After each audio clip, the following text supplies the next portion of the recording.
$1,000, which, by the way, between you and I,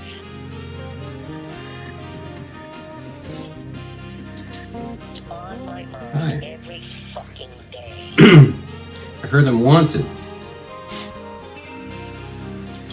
I hear I'm wanted. The Superior Court of Justice has issued a warrant for 2 charges of intimidating the court after I contacted the court. And I'm going to explain things to the public because, well, they're very serious about shutting me up because they're sending SWAT teams and canine units around Ontario to Norm Traversy's door. Norm and his mother were inside knitting, and Norm dropped his needles. He was so startled when they kicked the door. And I just don't know what this trying to prove. I will tell the story. The Criminal Code of Canada says that if you lie and obstruct justice, it's a crime. And the Criminal Code of Canada also says if you commit conspiracy, means if 2 or more people decide to commit a crime together, and they do it under certain conditions, there's 4 pillars of the conspiracy charge, then that's very serious crime. That's intentional crime by 2 or more people. And it's usually punishable by law unless judges do it. And lawyers, apparently, because the whole family court system is a complete and utter fraud.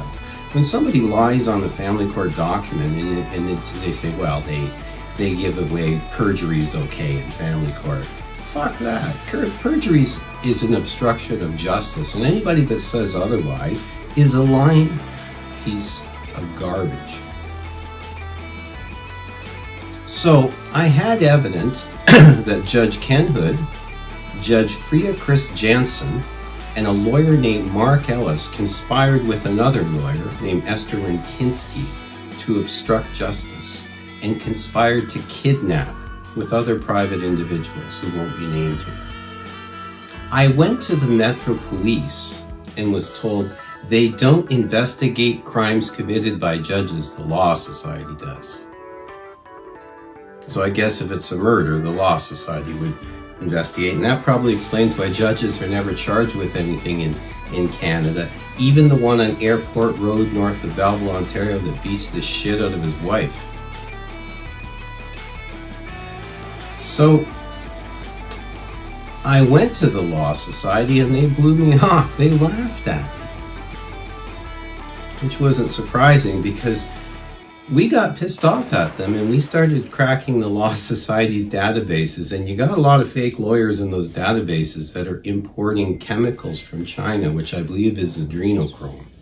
And it's going to 2000 Concord Avenue and a bunch of other places around Toronto. You Metro Police might want to look into that. Oh, wait a minute. You guys pretend you don't know what adrenochrome is. Over in York Region, there's an issue.